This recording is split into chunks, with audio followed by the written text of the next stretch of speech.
The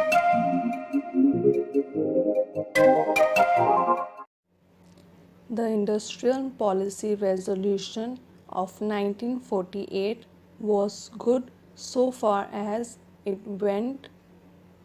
but unfortunately, the spirit of it could not be understood or appreciated by the common man in this country. So, a new orientation of this policy was given, and the Honorable Prime Minister, after his return from China, publicly declared that the future policy of the country, or rather the future pattern of society, will be the socialist pattern. That was further emphasized by the resolution passed at the Awadi session of the Congress and later reiterated by Shri Dehbar, President of the Indian National Congress. I am very glad to say that the spirit of it has been caught by the nation today.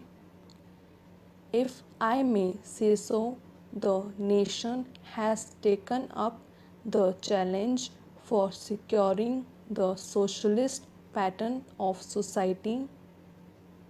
It behoves all sections, both inside this house as well as outside, without having mutual recriminations, to try and propagate in a sincere manner and establish the socialist pattern of society indicated by the statements of the great leaders of our country. It may be relevant and pertinent if I refer to a few sentences from the memorandum presented on the 4th June 1939 by our Prime Minister, who was the chairman of the All India Planning Committee, which came into existence when there was provincial autonomy in the provinces. On pages 39 and 40 of that report, he stated, "It is clear that the drawing up of the comprehensive national plan becomes clearly an academic exercise with no relation to reality unless the planning authority or those to whom it is responsible are in a position to give effect to the plan. If this authority is powerless or circumscribed or restricted and has limited activities, it cannot plan. An essential prerequisite for planning is thus complete freedom and independence for the country and removal of all outside control.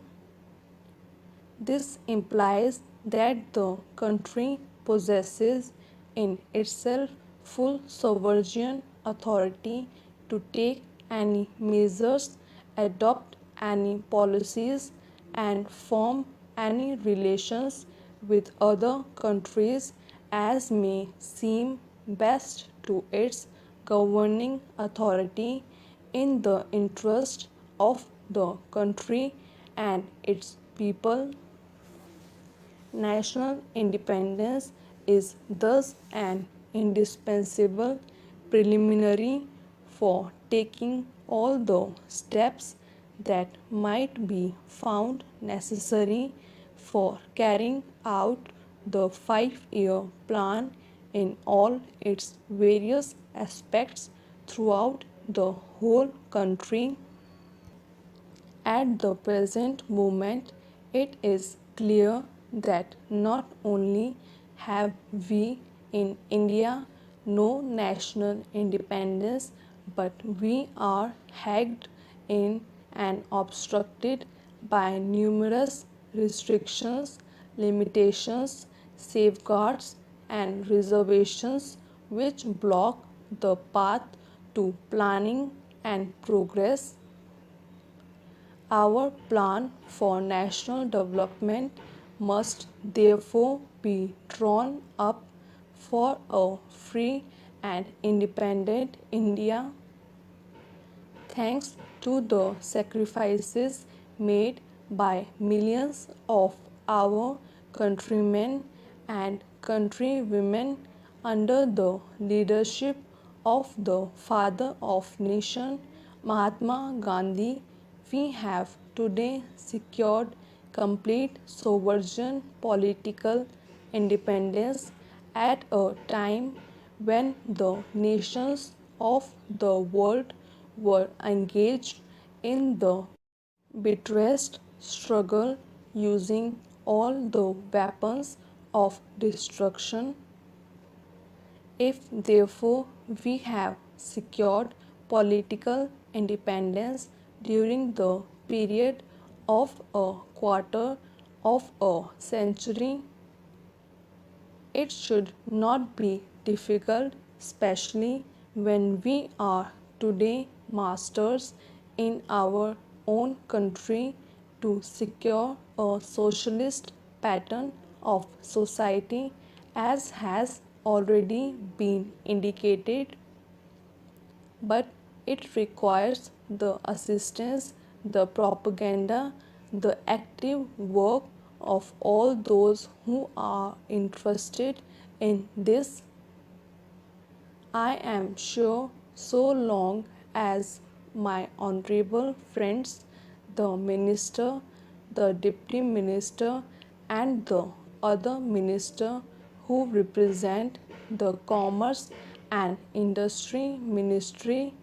can give us an assurance that the capitalist pattern would be avoided, some of us who believe in a 100% socialist democracy give an undertaking that certainly totalitarian policy will not be introduced in this country, because we have believed all along during the fight that we have given to the British government when we secured political independence that we shall try to maintain democracy undiluted and a socialist democracy at that.